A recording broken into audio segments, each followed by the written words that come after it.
Oi. Oi. Oi. Oi. Sim.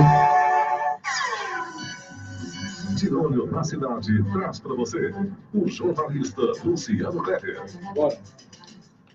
Alô, bom dia. Hoje é quarta-feira, dia 26 de junho de 2019. Estamos iniciando mais uma edição, a transmissão online do programa De Olho na Cidade, que tem o comando do grande comunicador Assis Nascimento, a partir da rádio Paraíso FM de Sobral, em conexão com o programa A Hora da Notícia, da Rádio Assunção Cearense de Fortaleza, que está lá quem está no estúdio é nosso querido colega e amigo jornalista Newton Mourão. De início, como sempre, agradeço àqueles que partilharam o nosso vídeo e ajudaram a elevar nossa voz nas redes sociais, como Olavo Souza, José Soares, Auriclécio Macedo, João Rodrigues, Hamilton Martins, Alexandre Viana, Grijalva Costa, Everton Bezerra, Jesus Alves, o Herculano Andrade. Um bom dia para quem já entrou aqui no Facebook, assim que a gente liga, já tem muita gente conectada, como o Dr. Paulo Roberto Soares, mandando um bom dia para nós,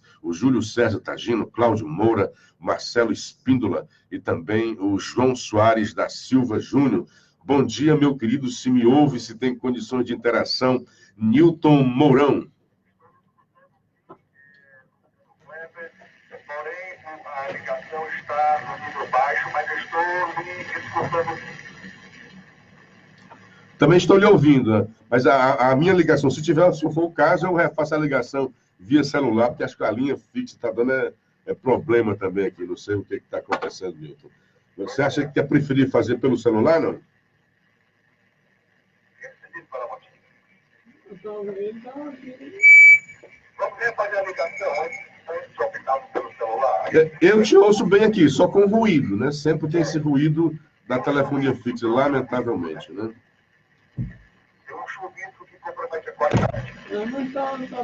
Bom, então vamos tentar. Eu vou tentar fazer aqui no celular, tá, cara? Estou ligando agora mesmo, ok?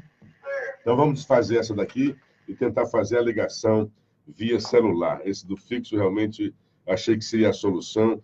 Não deu certo porque a própria linha telefônica tem esse chuvisco. Não é exatamente. Aqui já não é mais o problema da rádio, é da própria telefonia que deixa a desejar. Então, agora, refazendo a ligação, bom dia para o Gilardi Alves Sinésio, o Valíris Avilino. Eu estou ouvindo, tem que baixar só um pouco, eu estou ouvindo aqui um retorno daí, como fosse um eco, certo? Ok, massa. Então, Valíris, Marcelo Espíndola, Jesus Alves, Elesbão de Castro, um bom dia também para o Fernando Collet Ibiapina e o Antônio Ferreira, além do Kleber Martins, o Ricardo Bastos. Então, bom dia para todos vocês, enquanto a gente se ajusta aqui tecnicamente, tentando dar o melhor de vocês. E eu acho que o seu som também está aqui, está bem, não sei, de lá para cá não está vindo, né? Não tem de lá para cá, né? Ligar? Não. Então, ok, porque é o seguinte, fala aí só para ter uma ideia de como é que fica o seu som aí. Viva a voz.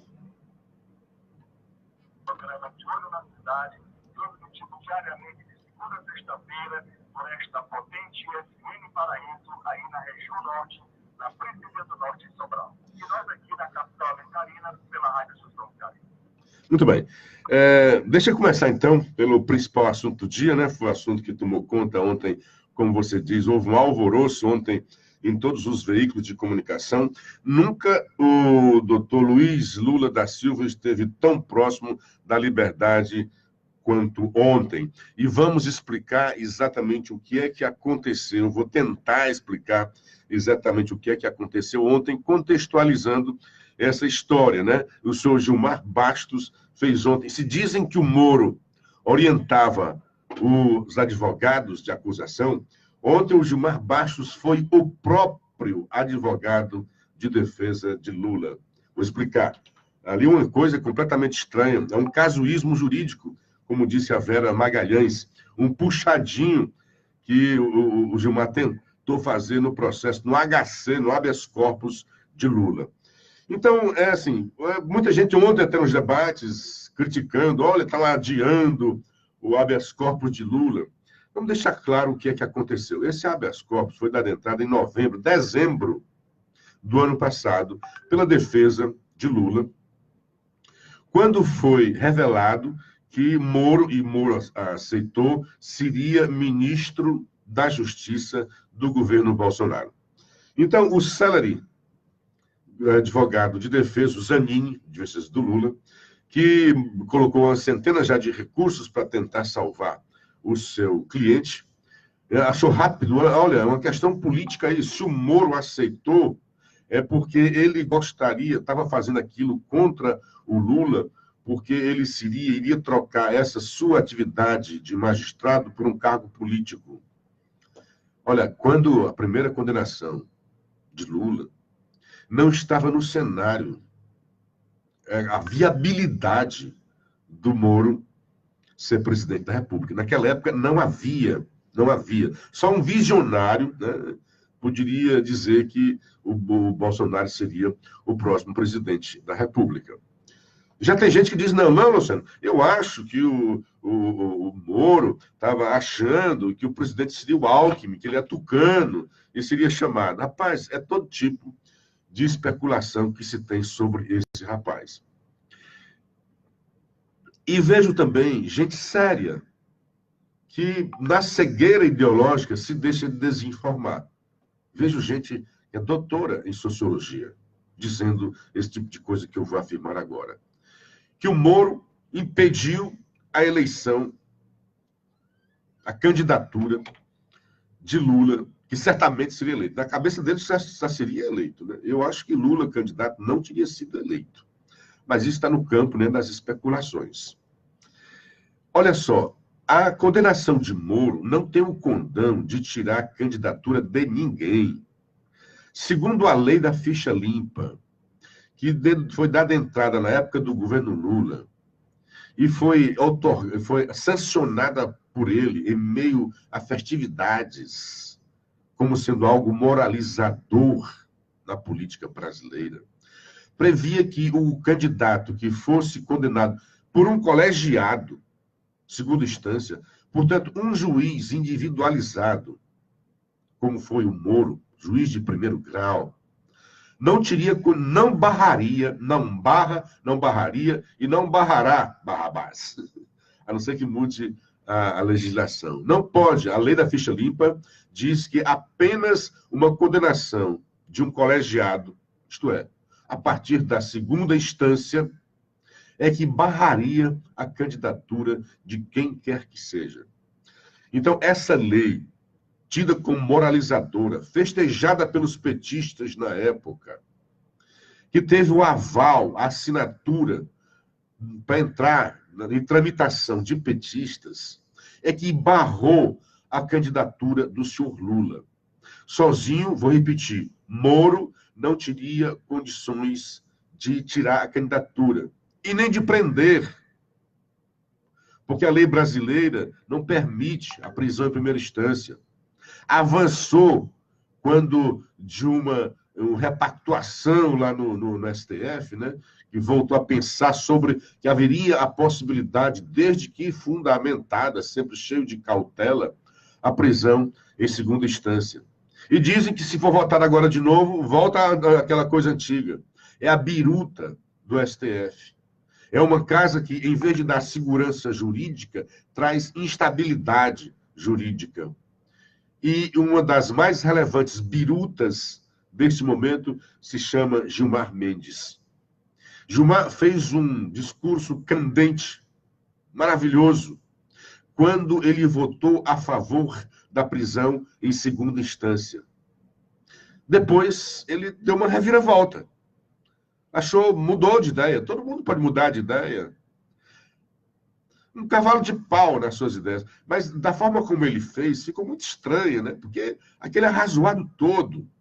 Porque se o voto dele inicial lá a favor da segunda instância tivesse sido assim, não muito convicto, confuso, ou achando que talvez seja melhor para o Brasil, mas não.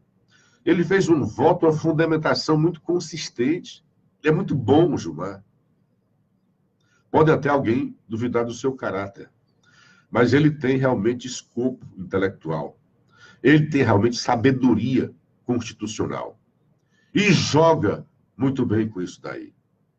Joga muito bem com isso aí. Como jogou ontem, ao fazer das palavras da procuradora, distorceu as palavras da procuradora de forma a que as palavras dela, que eram contrárias, ficassem favoráveis ao intento dele, Gilmar de Carvalho. Então, deixar bem claro, Moro não poderia prender Lula, ponto. Então, os caras ficam dizendo, Lula, Moro prendeu Lula. Não prendeu. Moro, a justiça brasileira não permite um juiz de primeiro grau, uma condenação inicial, mandar ninguém para a cadeia. Eu acho isso ruim. Ponto 2. Moro não foi a prisão de Lula que o impediu de se candidatar. Um réu, segundo a Justiça Eleitoral Brasileira, pode se candidatar. Um condenado em primeira instância pode sim se candidatar. E um preso, porque tem as prisões provisórias, né? Provisórias que às vezes passam mais de um ano, também pode se candidatar. O que impede a candidatura não é a prisão, é a condenação de colegiado. Isso todo mundo já deveria estar sabendo. Mas como eu vejo repetir, por gente até esclarecida, de que Moro mandou Lula para a prisão, de que Moro proibiu a candidatura de Lula, eu tenho que ficar repisando essas coisas óbvias. Só uma condenação em segunda instância é que tem o poder de barrar a candidatura, de barrar candidaturas. Prisão não tem esse poder. Condenação em primeiro grau não tem esse poder. Então, se quiserem ser honestos, digam que o TRF4 impediu a candidatura de Lula. Se querem dizer isso. Se querem dizer que alguém impediu. Quem impediu foi a legislação brasileira. Foi a lei da ficha limpa. Porque mesmo antes da ficha limpa, mesmo com a condenação em segunda instância, Lula poderia ter sido candidato. Foi o advento da ficha limpa, festejado na época de sua aprovação no Congresso e sanção pelo próprio presidente Lula, é que impediu a candidatura dele. Se fosse assim, mais deontológico, quem impediu a candidatura de Lula foram seus roubos, foram seus crimes, ok? Para frente. Quando chegou lá em novembro, dezembro, o Zanin entrou com esse habeas corpus para tentar soltar Lula, para alegar a imparcialidade do juiz, que ele teria sido parcial, que ele tinha tido motivações políticas para prender Lula, deixando de lado as condenações, os 3 títulos condenatórios, expressão usada ontem pelo decano Celso de Mello. Deixou de lado esses 3 títulos condenatórios para simplesmente focar em Moro. Há uma obsessão em cima do Moro. Vai fazer com que ele seja presidente da República. Essa obsessão. Porque cria do outro lado as pessoas sérias e que veem na figura dele um Dom Quixote lutando aí contra essa grande organização criminosa que tomou conta do Brasil durante tanto tempo, né? Então, quando chegou lá, em novembro, dezembro, foi colocado em pauta, porque assim, quem está preso tem prioridade nos julgamentos. Porque, digamos, se há uma injustiça e você permanecer preso, nada mais injusto do que você pagar por um crime que não cometeu. Então, a justiça não pode simplesmente ficar adiando. Quando do julgamento daquele habeas corpus, lá, no ano passado ainda, o relator, o Fachin, votou contra a soltura. Carmen Lúcia votou contra a soltura. Então, quando já tinha 2 votos desfavoráveis a Lula, o que faz o seu Gilmar Mendes? Pede vista. O que é que julga, o que é que justifica o pedido de vista de um pedido de suspeição de juiz, de um caso conhecido, fartamente conhecido? A nação toda conhece esse processo do Lula, do triplex do Lula. E o seu Gilmar não conhecia? O seu Gilmar não conhecia. Aí o seu Gilmar passa dezembro, janeiro, fevereiro, março, abril, maio, no final de junho, ele vai dizer, ok, eu fiz o meu voto vista. E quando é que ele diz que está com o voto visto pronto? 2 dias depois de reveladas as matérias do The Intercept, dando conta das conversas entre juiz e membros da Lava Jato. Vamos imaginar o que passa na cabeça do Gilmar Mendes. Nós não temos esse poder. Mas tudo isso nos dá o poder de fazer especulações, de fazer análises. Então o Gilmar Mendes vem e diz, 2 dias depois, estou com o meu voto pronto, vamos colocar em votação. O que eu acho? Bom, tem o The Intercept, talvez ele até soubesse antes disso, né? Tudo é especulação aqui. Então, criou-se um clima, segundo a cabeça dele, favorável à soltura de Lula. Aí a procuradora é chamada a falar sobre o caso, porque o doutor Zanini incluiu também, na sua argumentação, fez um adendo para colocar essas conversas que o The Intercept revelou. A procuradora chega e diz, olha, isso não serve, não pode ir para os autos, porque sequer foi ao escrutínio de uma autoridade. Um negócio de uma seriedade dessa teria que passar por uma perícia. Não serve. Não é legítimo. A gente não sabe se isso é veraz, se tem verdade ali. Então, ela teve... O pronunciamento dela foi completamente desfavorável à entrada do Zanini. O que é que diz o seu Gilmar? Pega as palavras da procuradora e diz que ela está em dúvida. Ele distorce as palavras da procuradora. Ele diz, não, a Raquel Dodge está em dúvida. Ela está em dúvida porque não foi levada ainda à consideração de uma perícia. Portanto, é bom que a gente... Aí o que é que o Gilmar faz? Olha o que é que eu estou imaginando que o Gilmar fez. O Gilmar pede, não, só o meu voto tem 40 páginas, não vai dar tempo julgar o HC do Lula. Mas para que ele não fique tanto tempo preso, né, que seria por causa de nós da justiça, vamos fazer aqui, soltar o Lula, enquanto a gente não percebe essas histórias das conversas aí do Moro. Olha o que o Gilmar está dizendo. Por que o Gilmar não propôs isso lá em dezembro? Deixou que o Lula, coitadinho, passasse 6 meses, possivelmente de forma injusta, na cadeia. Porque é só agora que o Gilmar faz isso. O que o Gilmar quer? Soltar o Lula. Toda essa conversa do Intercept, ninguém está preocupado com força-tarefa e Estado Democrático de Direito. A única preocupação é soltar Lula. Há uma centena de vítimas, digamos assim, de réus, de condenados pela Lava Jato. Ninguém fala nos outros. Ninguém aqui está defendendo que o Cunha foi vítima de um processo de perseguição política. É só o Lula. Houve mais de centenas de condução coercitiva, é só do Lula que se fala. Então aqui está personalizando, está fulanizando a justiça. E isso é péssimo. E o Gilmar Mendes ontem prestou um péssimo serviço para a justiça brasileira. Felizmente, ele não conseguiu seu intento. Ele apostava que talvez o decano fosse contra, mas havia ali uma conversa de que o decano tinha ficado abalado com as divulgações, mas o próprio decano disse que não viu nada ali e não tinha provas de que realmente fosse verdadeira. Então, o advogado do Lula não pediu a sua soltura, pediu o julgamento do HC, do habeas corpus, julgar o mérito. Aí o Gilmar vem com essa. Não, vou fazer o seguinte, não dá tempo de julgar o mérito. O que é que eu acho que o Gilmar está fazendo? Ele acha que se julgasse ontem, podia ser que fosse derrotado. Ele está esperando que o The Intercept divulgue mais nas suas conta-gotas para criar um conjunto e que dentro desse conjunto, o próprio decano, ele sabe que não vai convencer a Fachin, nem vai convencer a Carmen Lúcia. E sabe que não precisa convencer o Lewandowski. Né? Lewandowski é quase um advogado dos petistas.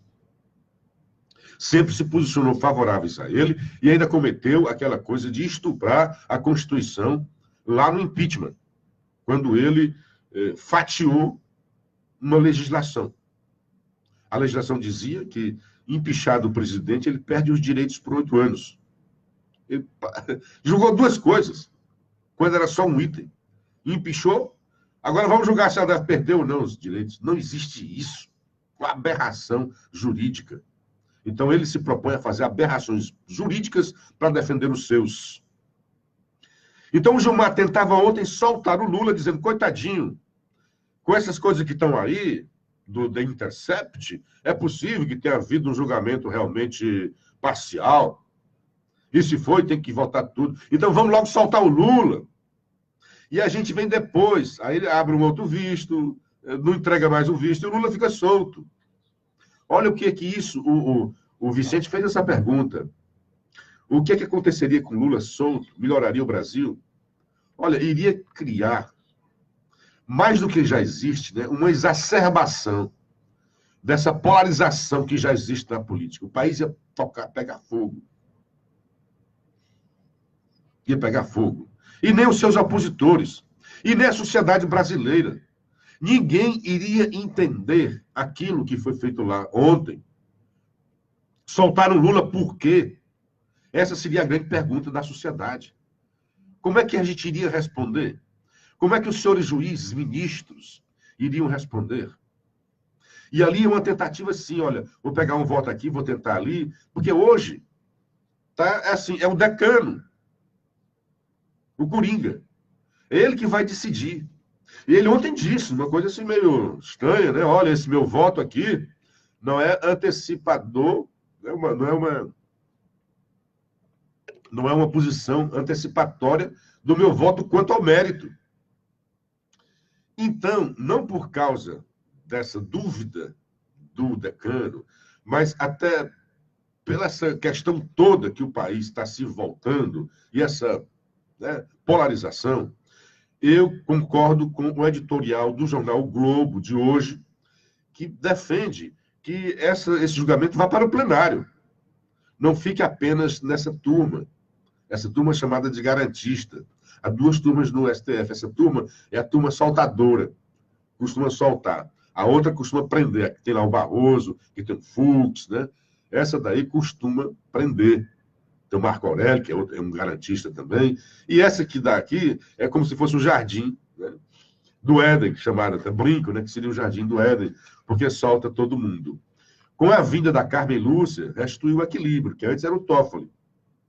Quando o Toffoli assume a presidência do STF, ele deixa a turma e a Carmen Lúcia, que estava na presidência do STF, assume a turma. E, a partir de ontem, é presidente dessa turma. Ela pauta os julgamentos. E, aliás, os petistas ontem estavam tentando queimá-la, dizendo que ela tinha adiado. Não, não era ela ainda, anteontem, quem pautava. Não era a presidente da turma ainda. E quando da presidência, ela pautou. Porque é da lei, o cara está preso, tem que ter prioridade quem está preso. E aí o Gilmar faz aquela coisa toda que, por um momento, se pensou até que Lula poderia ser sido solto. Antes de passar para você, Nilton, deixa eu dar um bom dia aqui, dar um geral que já entrou em contato aqui no Facebook, como o Gilardo Alves Sinésio, mandando um abraço para todos nós, Val Iris Avelino, Marcelo Espino, Jesus Alves, Elesbão, Márcio Manuel dos Santos, a Sandra Cabral, o Elton Pereira, dizendo que está retransmitindo o programa lá na sua web rádio, lá em Maranguape, né, todo dia retransmitindo o programa. Bom dia a ele e aos seus ouvintes. Bom dia também para Gorete Alencar Guimarães, para o Júnior Nóbrega, lá em Pentecoste, o Gregório Borges, o Valmir Castro Nelpinel. Bom dia, amigo. Deus te abençoe. Parabéns pela garra. Grande abraço, amigo Nelpinel. Sucesso para você. Garra tem você, amigo. Grande abraço. Que Deus te abençoe também. E amém com as suas bênçãos. Bom dia para Fran Fernandes, mandando bom dia para todos nós. E também para o Fernando Maia da Nóbrega. Parabéns pelo comentário claro e correto. Um abraço, amigo. Dacildo Mourão, grande Luciano, você dá uma aula de jornalismo. Bom dia também para Maria Célia. Olá, Nilton, vamos tentar você agora, ver se vocês conseguem botar você aqui no ar também. Um abraço. Beleza. Luciano, editorial do jornal O Globo de hoje, que seria até um egoísmo da nossa parte, citá-lo no Rinite voltou. e não darmos aos nossos queridos ouvintes a oportunidade de ter o acesso a este conteúdo que traz muito do seu raciocínio, brilhante raciocínio, e muito do que eu falaria também. O editorial do Globo de hoje, caso de Lula deveria ser levado ao plenário. O ex-presidente Lula parece ter perdido grande chance de ser solto depois de mais de 400 dias de preso em Curitiba, mas valeu a decisão equilibrada da segunda turma do Supremo, mais garantista que a primeira, de negar pedido de habeas corpus impetrado pela defesa de Lula e uma proposta de liberdade provisória. O HC contra a decisão do ministro do STJ, Félix Fischer, de também manter o ex-presidente cumprindo antecipadamente a pena de condenado por lavagem de dinheiro e corrupção, no caso do triplex do Guarujá. Como o veredito de Fischer havia sido confirmado pela quinta turma do STJ, não havia chance de prosperar essa ação da defesa. Foi o que aconteceu. Segundo o pedido de HC, parecia ter mais chances, porque questiona a isenção do ainda juiz Sérgio Moro ao condenar o ex-presidente deste processo. A ação foi impetrada assim que Moro aceitou o convite do presidente eleito Jair Bolsonaro para ser ministro da Justiça e Segurança Pública. A interpretação dos advogados de Lula, a prova da falta de isenção é que Moro foi ser ministro de um presidente que se elegeu com um discurso de forte apoio à Lava Jato. É inevitável que a divulgação pelo site Intercept de supostas mensagens trocadas pelo então juiz e o procurador Deltan Dallagnol passe a pairar sobre decisões judiciais de Moro relacionadas a Lula. Uma ilação forçada ganhou ares de alguma consistência com a liberação em capítulos pelo site Intercept de supostas mensagens trocadas entre o juiz e o procurador. Com razão, o ministro da Justiça pede a divulgação do material completo e uma perícia sobre a sua autenticidade. Mas, fora dos autos, as conversas não valem como prova. É o que a maioria da segunda turma sinalizou ontem. Mérito do segundo habeas corpus não foi julgado, mas por 3 vezes, por 3 votos a 2, Edson Fachin, Carmen Lúcia, Celso de Mello contra Ricardo Lewandowski e Gilmar Mendes, foi rejeitada a proposta de Gilmar de o ex-presidente esperar em casa a avaliação do mérito da ação. Com o recesso do judiciário, a Corte retomará o julgamento em agosto. Por todas as implicações do caso, os ministros deveriam aproveitar o recesso para amadurecer a ideia do envio deste processo ao plenário do Supremo para 11 juízes decidirem e não apenas 5. Enquanto trechos das alegadas mensagens têm sido divulgadas, juristas são ouvidos pela imprensa profissional e não há opiniões coincidentes. Até ex-ministro do Supremo, como Carlos Veloso, nada foi de ilegal nas mensagens, enquanto a defesa de Lula enxerga motivos concretos para a nulidade de processos.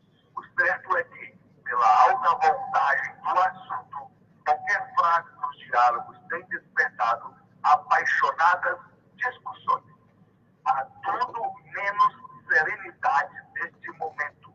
A dor é essencial para a justiça se pronunciar de forma consistente. Tempo para isso existe. E assim nós vemos na íntegra um oportuníssimo editorial do jornal O Globo de hoje, ao qual você se referiu, Luciano Cleber. É isso aí, é isso aí. Ainda bem que você leu, que é interessante a gente tomar conhecimento dessas argumentações todas, né? Para você ter uma ideia de como é, por exemplo, Eridan, que é nosso ouvinte, está dizendo que se por acaso Lula fosse solto, haveria uma guerra civil no Brasil e as Forças Armadas iriam invadir o STF. Calma, Eridan. Bom dia para o Alfredo Soeiro, a Lúcia Duarte Soares, o Carlos Henrique Souza, o Oderno, que é radialista aqui em Morrinhos, também assina a gente, o Simão Oliveira, aqui em Sobral. O Marcelo Reis está me perguntando se eu ouvi ontem uma audiência do Greenwald na CCJ da Câmara, E, cara, assim, eu gostaria de ter visto, mas ontem o assunto era lá no HC, no STF, e eu estava, nesse momento, viajando para Sobral. Eu estava em Fortaleza, então são 4 horas que eu fico do ônibus lá para cá, mais ou menos isolado dessas coisas, né? De ver, ler alguma coisa, mas acompanhar, como você acompanhou, não veio. O que o Marcelo Reis está dizendo é uma coisa grave, eu não vi, né? E não vi hoje nenhum impacto nas redes sociais, porque o que eu vi, assim, é que, primeiro, os governistas boicotaram a participação lá. Então, não houve muita gente cutucando o cara, houve mais elogios, né? E ele aproveitou, né? Com a bancada petista, né? A moçada lá, né? Que aproveitou para pedir a destituição do Moro, né? E esse rapaz, segundo o Marcelo Reis, teria dito que está sendo ameaçado pelo ministro Sérgio Moro. Se isso é verdade, ou esse jornalista é leviano demais, porque ele vai para a CCJ, ele está rindo das instituições brasileiras. Por que ele não faz um BO, como o seu marido fez? O seu maridinho foi lá dizer que estava sendo ameaçado. Foi lá na Polícia Federal e disse que estava sendo ameaçado. Então, por que tu, que diz quem é o ameaçador, enquanto que o seu maridinho, o deputado Davi Miranda, foi lá e disse que estava recebendo ameaças, né, anônimas, incógnitas. E, segundo, eu estou aqui, eu confio no Marcelo Reis, ele disse que assistiu. Então, se o senhor, ou a senhora, não sei como é, nem que eu devo me dirigir, está dizendo que está sendo ameaçado pelo ministro Moro, é muito grave. Então, o senhor tem que entrar na justiça, ir na polícia e pedir, como é que se diz? Providências. Providência, proteção. Né? Então, embate. Agora, eu pergunto à sociedade brasileira, a você, meu querido ouvinte, você acha mesmo que o Moro estaria ameaçando? Ou será que esse idiota está usando algumas palavras que o Moro, na sua defesa, estava vendo ali, interpretando como ameaça, e está tentando se fazer de vítima? Porque, Marcelo, eu só estou acreditando porque foi você que disse que viu, ele disse isso. Porque eu não acredito nisso, e eu acho que é uma tentativa de vitimização, e ele diz que tem coisas mais graves. Então, isso não é jornalista. Isso é um cara que está fazendo chantagem com as autoridades brasileiras. Isso não é jornalismo. Então, se o senhor está sendo ameaçado, vá, faça um BO, dê queixa, vá para frente, não se faça de vítima, não. Se o senhor está sendo ameaçado, vá em frente. Se o senhor está pensando no Estado Democrático de Direito, porque o senhor está dizendo que em outros países o Moro já teria sido preso. Em outros países, o seu comparsa Snowden também teria sido preso. Ele só não foi preso porque fugiu do país e foi lá para um país que não pune esse tipo de gente. Ele está na Rússia. Se escondeu na Rússia para não ser preso. O seu amiguinho que revelou documentos roubados da inteligência americana. Lá ele é tido como traidor, e se pisar em solo americano, ele vai preso. E talvez pegue prisão perpétua. Aí só vem falar agora que o Moro seria preso, e esquece do Snowden. Este sim seria preso, era prisão perpétua, lá em solo americano. O senhor esquece também que em outros países, os bandidos como o Lula e vários outros que assaltaram os cofres brasileiros, primeiro, não teriam chegado ao tanto que chegaram. Segundo, já teriam sido presos na primeira instância. Não teria demorado tanto a ser preso. Então, se quer contextualizar, vamos contextualizar todos os dados. Moro teria sido preso, Lula teria sido preso muito antes. Moro teria sido preso, o seu Snowden, o seu parceirinho, o seu amiguinho, não sei se é amiguinha também, né? Porque esse mundo eu estou até com medo agora de como é que eu devo me referir a esse pessoal, né? Também já teria sido preso em prisão perpétua lá nos Estados Unidos. Bandidagem isso é jornalismo. Aí fica os caras dizendo, Luciano, você está criticando o seu colega. Rapaz, eu não passo a mão na cabeça de colega também, não. Não sou corporativista, não. Eu amo minha profissão e amo os meus colegas. Mas eu não corroboro com esse tipo de atitude. Se tem um colega que é bandido, eu vou criticá-lo. Como tenho criticado vários e tenho pago um preço alto por isso, aqui na imprensa cearense. A primeira vez que eu falo sobre isso. Porque eu critico mesmo. Critico um e outro. E, às vezes, eu sou criticado por colegas que dizem não se deve criticar colegas, isso não é bom. Não, eu não tenho esses dois pesos e duas medidas. Eu tenho um norte ético, como dizia o Ciro Gomes. E quando vejo essas coisas erradas nos colegas, que influenciam leitores, eu fico ainda mais indignado do que se fosse com uma pessoa que está só ali num banco de bar e que influenciasse apenas os seus amigos. Mas não. Um comunicador, por exemplo, como o Assis Nascimento, tem uma influência enorme aqui em Sobral e Zona Norte. Se ele disser que é uma besteira que está prejudicando, eu vou dizer, Assis, não é assim. Não vou me calar. Até dentro do nosso próprio programa, entre nós. Quando eu vejo que uma coisa está errada, eu, não, Newton, não é isso. Não, Vicente, não é isso. É diferente. Então, eu pago um preço sobre isso também. E o programa paga um preço também sobre isso, sobre a independência. Nós temos uma independência que poucos programas da radiofonia cearense têm. Tanto para falar uma coisa a favor, quanto contra. O que nós temos aqui é honestidade. Você pode até não concordar, mas a nossa honestidade intelectual não está sob escrutínio. Quer dizer, está o tempo todo sob escrutínio dos nossos ouvintes, mas não está em dúvida. Porque nós podemos achar que está errado no que nós pensamos, mas nós não alugamos aqui a nossa boca. Nós não alugamos as nossas ideias. É aquilo que vem do nosso coração. É aquela nossa indignação de cidadão. Só um pouquinho, o Nilton, que tu está fora do ar aqui. Só um pouquinho. Agora sim, pode falar. Nem dormimos a nossa consciência. Veja bem, Luciano, tem aquela expressão seguinte, fulano, quando tem argumentos, chuta na canela do outro, né? Lamentavelmente, para a biografia do próprio ex-presidente Lula, para a história dos presidentes da República do nosso país, sobretudo na retomada da democracia, né? Lamentavelmente, o presidente Lula merece estar onde está. Infelizmente, eu votei em Lula todas as vezes que ele foi para o segundo turno contra outros oponentes. E votei pela eleição do Lula no primeiro turno, no primeiro mandato dele. Já não votei mais em Lula a partir da sua postulação à reeleição, uma vez que ele se amaciou de uma vez por todas com a prostituta da política brasileira chamada PMDB, hoje MDB.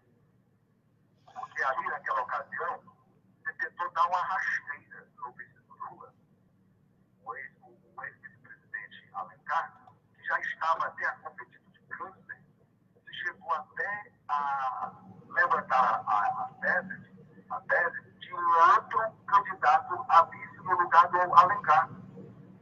Mas ficou um negócio tão nojento, tão antiético, que parece que o Lula mandou o pessoal se aquietar, baixar a poeira, mas o vice ali, pelo que eu vejo, era para ter sido já o Temer. O Temer ficou no armário guardado para esperar a sucessão de Lula, tanto que ele foi o vice da Dilma nas duas oportunidades que ela foi às urnas, e quantas vezes a Dilma desceu loas e loas homenageando o Michel Temer. Aí depois que houve a questão do impeachment, aí o Michel Temer passou a ser demonizado, escrachado, esculhambado por toda a esquerda brasileira. Já não o servia, né? O fato é que ontem nós vivemos no país uma situação em que o ministro do Supremo Tribunal Federal, da qualidade intelectual, que pode negar que o Gilmar Mendes não é um imbecil.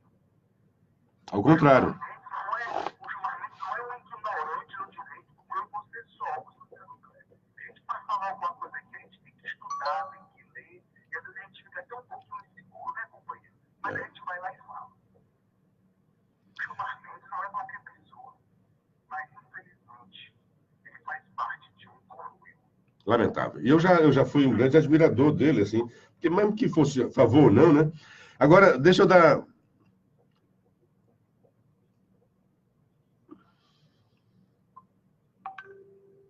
Tudo por causa dele, né? Bom dia para o doutor Ângelo Magalhães, em Chaval, dizendo que continua ouvinte, faz tempo que ele é ouvinte, né? O Alfredo Sueiro aqui, está interessante o que ele está dizendo. Ele diz que esse Glyn é a última trincheira petista para soltar Lula. E é.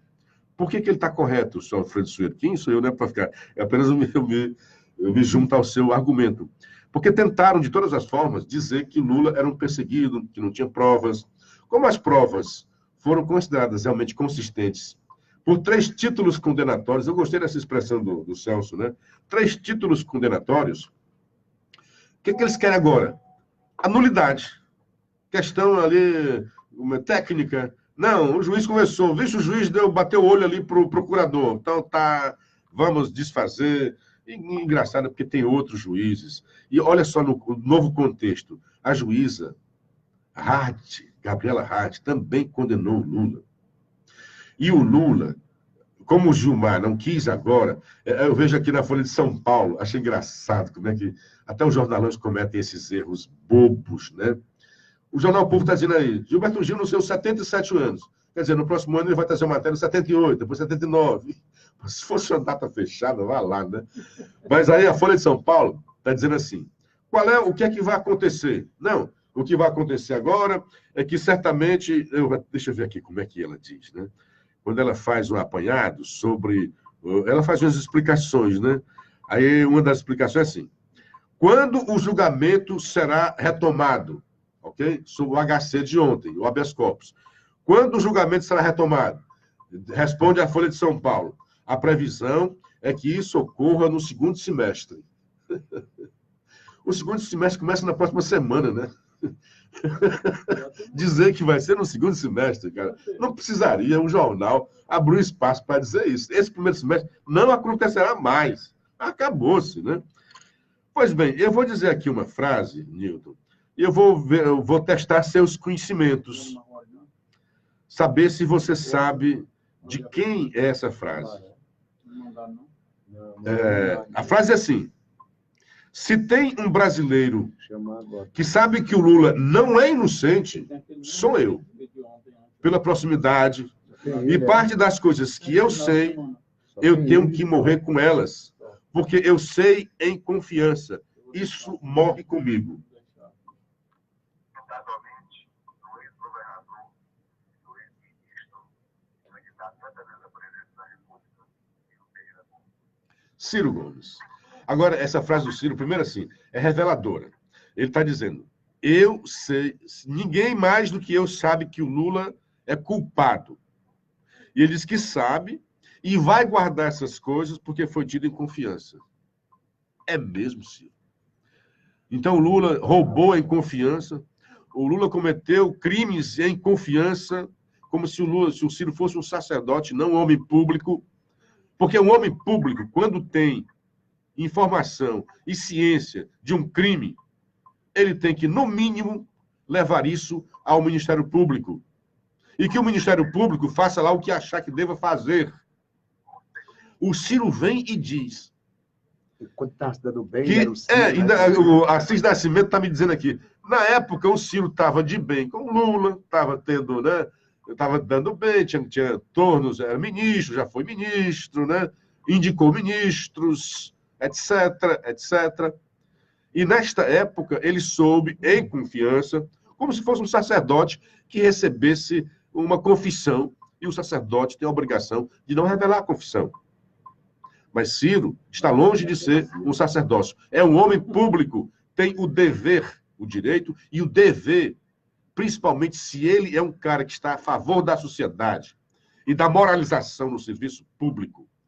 Ele tinha o direito, não só isso, o dever de chegar para o Ministério Público e dizer, olha, seu Ministério Público, eu recebi essa informação, eu queria até que me dissesse porque eu recebi em confiança, mas eu não posso me calar, minha alma altiva não me deixa me calar diante de uma roubalheira como está acontecendo, ou de um crime dessa magnitude, porque o que o Ciro está dizendo aqui é que parte das coisas eu sei, eu tenho que morrer em confiança. Isso morre comigo. E diz, sou um brasileiro que sabe que o Lula não é inocente. Ele vai dizer, olha o que ele vai dizer mais grave. Ele diz, eu sei que o Lula sabia que Michel Temer era corrupto e botou ele na linha de sucessão. Isso aí, tudo bem. Eu sei que ele sabia que Eduardo Cunha era ladrão e entregou furnas para ele. Briguei com o Lula por isso. Até aqui, tudo bem. Eu sei que o Lula sabia que estava acontecendo na Petrobras, porque eu denunciei o Sérgio Machado na Transpetro e o Eunício de Oliveira. Agora, é engraçado que, quando são os inimigos dele, do Ciro, ele denuncia. Denuncia o Sérgio Machado, denuncia o Eunício Oliveira, denuncia o Eduardo Cunha, mas o Lula, ele não denuncia. Entretanto, Ciro, isso é o principal princípio do direito penal. Não existe lei, não existe crime sem lei anterior que o defina. O Lula é acusado de receber triplex como propina, mas estou falando de provas. Não há. Aí ele vai defender o Lula. O que ele está dizendo, esse triplex é uma besteira. Eu sei de muito mais coisas. Eu sei de muito mais coisa mais grave do Lula, mas não vou dizer não. Porque ele me disse em confiança. Ciro, isso não faz jus a um homem público e principalmente a um homem público da sua envergadura. Eu acredito muito na sua honestidade. Então você tinha que divulgar, que dizer isso para lá. E ontem também, de novo, ele voltou a chamar o vereador Fernando Holliday de capitãozinho do mato. E foi além. Acrescentou que ele era nazista. É outro processo. O Ciro deve estar muito rico, cara, porque cada processo deles, aí vai um dinheirinho que sai da conta dele lá para os outros lá. Mas vai ter que pagar, vai fazer o quê, né? Deixa eu dar uma geral agora aqui, quem já está falando aqui, o Carlos Henrique Fernandes. A Polícia Federal está investigando quem invadiu os celulares e pode ser que esse senhor esteja envolvido, daí sua reclamação. Assim, imagino que ele seja supostamente envolvido nisso, né? O André Lima, graças a Deus, estamos livres de um Lula livre. Espero que ele continue muito tempo por trás das grades. Esse sujeito é risco para a democracia. Pois bem, falar em risco, corre o risco de quando o Lula, se julgado esse próximo HC, digamos que o Celso Mello se bandeie para o lado do Gilmar e mande soltar Lula, e de imediato, antes disso, ele já vai ser condenado agora pelo sítio de Atibaia. Portanto, Lula é muito mais consistente. Então vai continuar preso. Deixa o Lula lá. Bom dia para Sandrinha Valério, meus queridos jornalistas. Wagner Viana. O Marcelo Reis falou a verdade. Eu vi e ouvi esse falso jornalista Glenn Greenwald dizer que estava sendo ameaçado por Moro, num vitimismo clássico que sempre é utilizado pela esquerda. Pelo histórico dele, tudo leva a crer que ele é participante de crime de hackeamento. Opinião sua. Eu posso até imaginar isso, mas ele pode dizer, né? Fátima Johnson, bom dia, Luciano. Hoje estou completando 26 anos de casado. Mande um alô para nós. A Fátima e o Johnson, lá no Jordão. Um casal muito simpático, gente muito boa. Parabéns, um abraço nosso, do Assis, do Ricardo, de todos nós aqui. Um abraço para você. Um dia a gente vai voltar no Jordão, já estive por lá, um local maravilhoso, né? Um grande abraço, festejem, porque 26 anos de casado é muita coisa, né? São uns heróis, né? Nos tempos atuais, esse tempo de casamento é um negócio complicado de ter. Então, parabéns pela vitalidade do matrimônio e mantenham esse amor, essa parceria de vocês. Bom dia para o Auliclécio Macedo, para o André Lima, o Natanael Loyola mandando bom dia, o Djalma Oliveira também mandando um bom dia. O Natanael, por isso é que eu nunca votei nesse Ciro Gomes. O Marco Firmo, lá do Rio de Janeiro, entrou também agora. Pois não, Nilton? Eu já votei no Ciro Gomes, nos melhores dos seus tempos. Mas o que eu quero dizer é o seguinte, sobre a jornalista Glenn Greenwald, eu vou dizer jornalista porque é casada, marido, então, naturalmente, faz o papel de mulher, embora não seja mulher. Mas sobre a jornalista, para mim, não passa de polícia. Para mais uma vez chamar a atenção para si. Outra, é espantoso que a Folha de São Paulo está fazendo, separando nessa tramóia toda que ele chama até de vaza-jato para querer atingir a Operação Lava verdade incontestável, a Folha de São Paulo está peneirando, porque pode ter, e deve ter lá trechos, gravações, textos dos seus jornalistas em contato, em busca de notícias, em contato com as suas fontes, em off, inclusive, se pergunta na moral prática jornalística.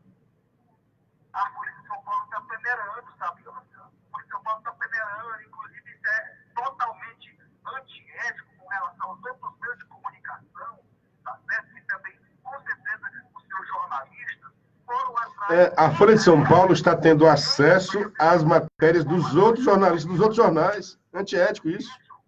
Isso é uma safadeza. Isso é uma safadeza que a Folha de São Paulo está fazendo, rasgando até o seu manual da Folha na sua primeira edição que eu tenho lá em casa. Está entendendo? Rasgando, certo? Então, lamentavelmente, a gente diz o seguinte: quando não se tem argumentos, bate desespero, corre, dá um chute na canela e tome a turma alucinar, porque é isso que nós estamos vendo. Um festival que não tem fim de alucinações, a ponto de que depois do Jair Bolsonaro foi eleito e convidou o Sérgio Moro, que aceitou ser ministro da Segurança, da Justiça e da Segurança Pública, tá aí, eu não disse? Olha aí, esse cara estava no conluio, esse cara estava no esquema sólido para favorecer o Bolsonaro. Bolsonaro que sofreu inclusive um atentado, porque tentaram retirá-lo, e dessa que é a grande verdade. Ele poderia ter morrido naquele episódio, e hoje nem ser o presidente da República. Então, aqui não chega o adoecimento mental. Eu acho que o Lula deveria se manter preso só por duvidar que tem a vida facada lá no Bolsonaro, viu? Não, eu conheço pessoas, mas Milton, será que realmente ele foi esfaqueado? Não foi não. Quem foi esfaqueado fui eu que estava. Eu peguei aqui o trecho, só retornando, viu? O trecho em que a PGR dizia, né? A PGR concluiu, segundo Gilmar, que, diante da fundada dúvida jurídica sobre as mensagens, elas não devem servir para embasar uma anulação do processo de Lula neste momento. Isso disse a PGR. Olha o que é que o Gilmar vai fazer. Ainda segundo o ministro, a Procuradoria deixou em aberto a possibilidade de usá-las após a confirmação da autenticidade, por supostamente vislumbrar eventual irregularidade na conduta do juiz. Ela não disse jamais isso. Canalice do Gilmar, canalice intelectual do Gilmar. Eu quero agradecer o Marcelo Reis, agradeço, né? Não quero, agradeço. Ele mandou o link do Valor, que tem a chamada. Greenwald afirma que Moro tenta intimidar o trabalho da imprensa, né? E quando abre a matéria, diz, o jornalista Glenn Greenwald, um dos fundadores do Intercept, afirmou nesta terça que ele e sua família, a família é só o marido, né? Ele e o marido, né? E estão sofrendo ameaças e criticou. Aí eu não pude ler mais, porque o link veio e é para assinantes, viu, Marcelo? De qualquer forma, agradeço, né? Diz também que se cadastrar, pode ler. Eu vou me cadastrar, eu não sei se você tem acesso, Newton, ao jornal Valor Econômico, né? Então, vou te repassar isso daí para tu me mandar depois, né? Mas não fala, na manchete, não fala da ameaça, né? Foi muito oportuna a sua sugestão, Luciano. A jornalista, a partir de agora eu vou chamar de a jornalista, seu marido, né? Então, vou passar de mulher. A jornalista, deveria fazer um boletim de ocorrência, cara.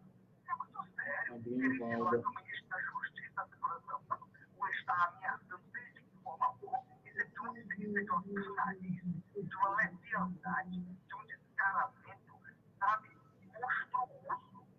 Infelizmente, a nossa Câmara dos Deputados se dá a esse trabalho de perder tempo com uma figura dessa, que para mim não tem o menor crédito, e lamentavelmente tem na nacionalidade brasileira, porque eu sou brasileiro e eu amo o meu país, sou a minha pátria. Bom, terminando, já estamos partindo para a reta final do programa, né?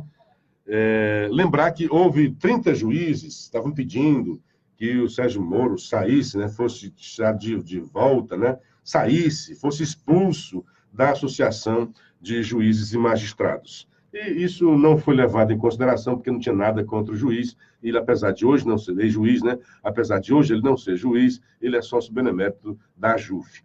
E teve uma moção de apoio de mais de uma centena de juízes apoiando a nota de repúdio contra os caras, né, de apoio ao ex-juiz Sérgio Moro e que ele deve continuar e vai continuar na JUF. Uma outra pauta que a gente pode discutir amanhã, que não dá mais tempo, é local, né? O TCE diz que 954 obras no Ceará estão paradas. Não são obras federais, não. São obras do governo do Estado. 954 obras. Quase, diz aqui, 37%. Mais de uma obra e meia. A cada 4 obras, 1,5, né? Falando estatisticamente, está parada aqui no Ceará. Obras do governo do Estado e muitas delas em parceria com prefeituras. E já tem muito dinheiro envolvido e essas obras estão paralisadas. Bom, dito isso, meu querido Newton, quero abraçá-lo e me despedir dos nossos queridos ouvintes da Rádio Assunção Cearense, sua vasta legião de ouvintes, e também aqui na Rádio Paraíso FM. Hoje é quarta-feira e nós teríamos a participação do Dr. Oscar Rodrigues, está sempre muito bem aguardada, cada dia tem aumentado, já havia até gente falando por aí. Mas ele está viajando e hoje não vai participar. Por isso a gente encerra aqui a nossa participação, dando um abraço e passando o comando de volta para o grande Assis Nascimento. A todos vocês, tenham um dia bastante proveitoso e até amanhã, com a graça de Deus. Se Deus quiser, meu caro Luciano Kleber, até amanhã aqui na Paraíso FM com mais uma conexão com Fortaleza, Paraíso FM.